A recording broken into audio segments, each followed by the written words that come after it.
For those of you who have spent a lot of time with this channel, you'll know that for the longest time, I have not been a comics person at all. I'm giving the new Skybound runs a fair shot, and I love what I've been reading so far, but other than that, I just couldn't give half a fuck about Marvel, Dreamwave, or IDW, or any of their stories. I just can't be asked. I'm generally not a comics person, but I am a toy person. So when one of the cooler designs gets a toy, like Tarn for example, I become very interested. Jhiaxus is a special case, as due to his status as Generation 2's preeminent baddie, this actually isn't the first time he's gotten a toy. This is, however, the only toy of Jhiaxus I have personally, and what better time to talk about him than at the nadir of his relevance. Welcome to Kit Katastrophe. My name is Kit, and thanks to a request by the Needlenose Enthusiast, we'll be taking a look at Transformers Legacy Voyager Class G2 Universe Jhiaxus. This figure was released in 2022 as part of Wave 2 of the Voyager assortment. Jhiaxus' alternate mode wasn't featured very prominently in the Generation 2 run from what I can gather, but it resembled a very Scourge-like flying bathtub, this time with green bat wings growing out of it. I, for one, am very happy with the artistic liberties taken here, as I don't think a simple Studio Series Scourge retool would have looked very good at all. The overall shape and color placement is retained, and that's all you really want out of a Generations figure, isn't it? Alright, let's throw out the old funny pages and take a look at what Jhiaxus truly is instead of what he's emulating. Legacy Jhiaxus transforms into some kind of Cybertronian aircraft, cast in Coom Patrol white and liberally covered in a yellow paint which is halfway between metallic and highlighter ink. His moss green wings and crimson nose chode make for a patently gaudy color scheme in a way unlike anything else in Generation 2. That era brings images of bright, clashing colors to mind, ones that would look totally tubular under a black light. Jhiaxus, on the other hand, is just plain ugly. The shape of this jet mode is a little scuffed too.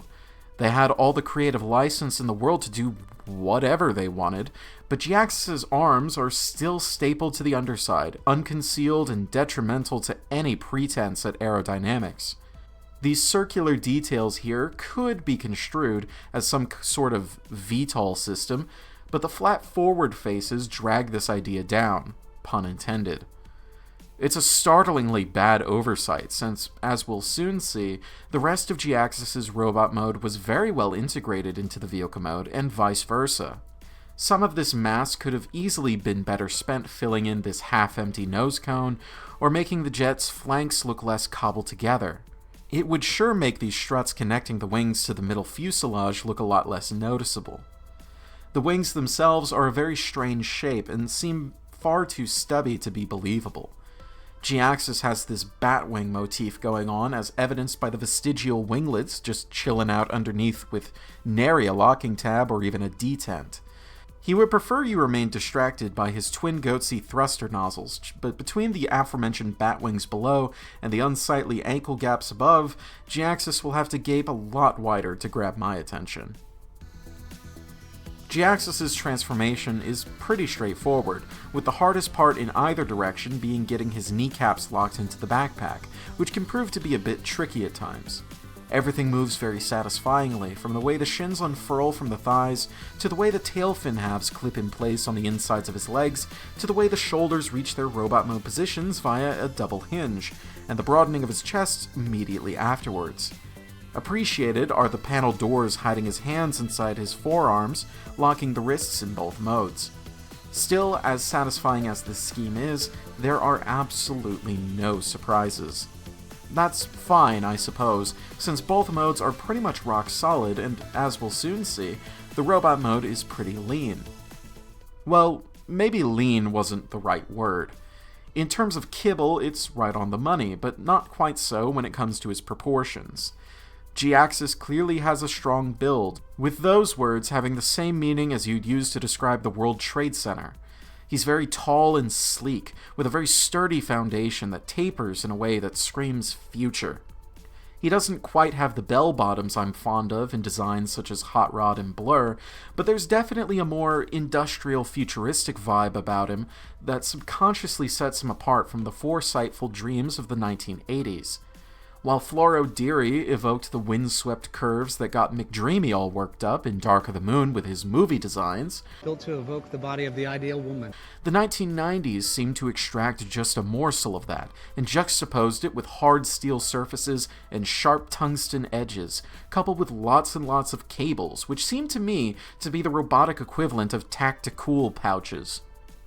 What I'm getting at is that Jhiaxus has a style that, while not so out of place these days, is something of a departure from the Sunbow and Marvel Square men that live rent-free in our heads all day, and this toy wears it well.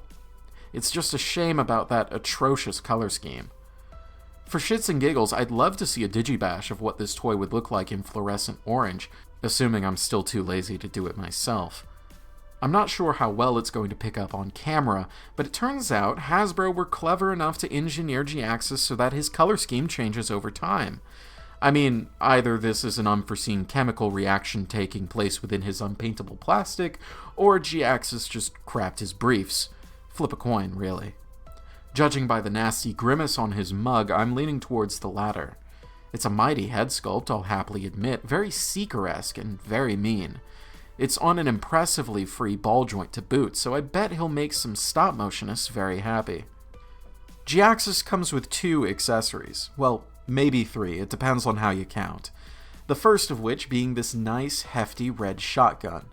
Since his hands inexplicably have a jointed knuckle, you can easily get him into a gun-toting pose that actually looks good, something of a rarity in Transformers.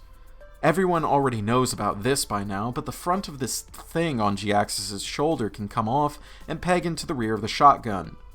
Allegedly. Loose as shit. His other accessory is a second, smaller version of his shotgun done up in translucent plastic. I'm not really sure what they were going for here, since it doesn't look anywhere near as good in his hands. Jhiaxus has roughly 26 points of articulation, counting the ones I've already mentioned, and they're all fairly decent. The most limited, I'd say, is the ankle rock, which is so subtle I almost considered not counting it. It's more geared towards transformation, although the ankle pivot is more than adequate. Both the elbows and knees bend more than 90 degrees, on a single joint no less. Everything else is pretty standard, which is to say, serviceable. Universal joints at his shoulders and hips, and unrestricted swivels everywhere else, with none of them feeling too loose or too tight. You probably won't be disappointed by Jhiaxus. Oh boy, if ever there was a line I could use for the conclusion. He's pretty much everything you could want out of a toy of this character. He looks like the guy from the comics, he has an actual alt mode, his transformation is solid if not entirely challenging, and he has enough articulation to satisfy the average collector. It's just, well, once the novelty of having such a niche character being given a dedicated mold wore off, there's not a lot here for me. Yeah, he's decent. I can't complain about much, but at the same time, he's the tactile equivalent of white noise for me. Just another character to add to the shelf, and that's fine, but it won't raise his rank much above adequate.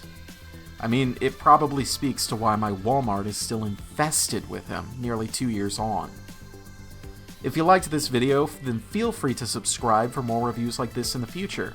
If you have a figure you want to see reviewed, hit up the request channel on the Crew of Kit Discord server, linked in the description. When we return, I think we'll be sticking with the G2 theme for a little while. This has been Kit Katastrophe. Transform and roll out.